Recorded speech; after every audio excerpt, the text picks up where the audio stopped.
This year's gold medal winner is very deserving of the award. Their body of work is outstanding and they have and continue to produce work that is of a really high calibre and that will be always strongly associated with Australian interior design. And the recognition that they give the industry in that respect deserves to be awarded. They've produced a body of work that is consistently of a high calibre and they have put Australian interior design on the map. The gold medal winner's pretty special and they're very deserving of the medal as well. Now this evening we are sponsoring the gold medal, which, as you know, rewards lifetime achievement within product and interior design right across the country. Now you may be wondering why a Scotch whisky is involved with the gold medal. Well, it's quite simple really. We are one of the few single malt Scotch whiskies which is still involved with the 5 crafts associated with the making of single malt Scotch whisky. So that's a little bit rare and a little bit special, a little bit like those people who we will be awarding this evening.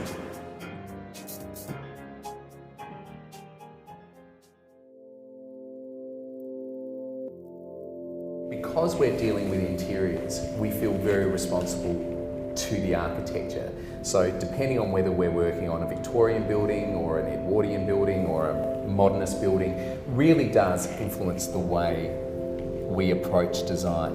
I think our portfolio of work would probably show that the aesthetic is very varied across the nature of the types of projects that we do. I think if we were talking about an aesthetic that resonates with both Hamish and I, it would be that simplicity of Scandinavian or Japanese design. Every project we work on and what we set about in the office is kind of underpinned by those ideas of authenticity. This idea of relevance, that what we're doing as interior design is relevant to the project. I think we'd like to think that there are a series of really significant projects within the office.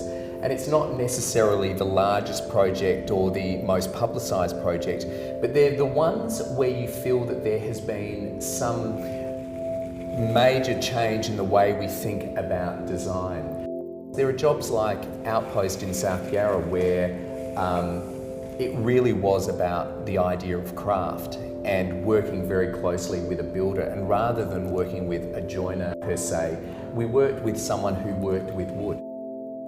We are as much interested in the idea of decoration as we are in the idea of interior design. And I think that's, I guess, part of the maturity of design, or the maturity of you as a designer, is I guess you start to exploit all of the tools at your disposal to kind of create a strong and cohesive interior space at the end of the day.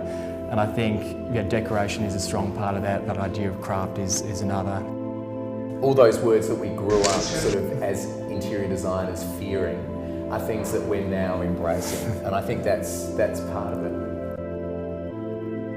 Both of us are as enthusiastic today as we were when we started out, if not more so. I think both of us have become more passionate about design as we've gotten older. And I also think it's understanding what your competition is doing. We're not afraid to look at what everybody else is doing, be influenced by it, understand what they're doing, but then work it in your own way. But enthusiasm, I think, really, without that, I think you stagnate, so.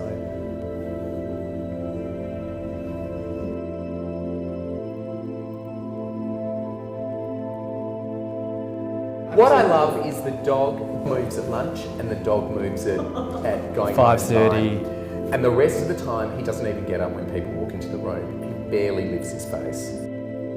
But he's a great calming influence on the office, I have to say.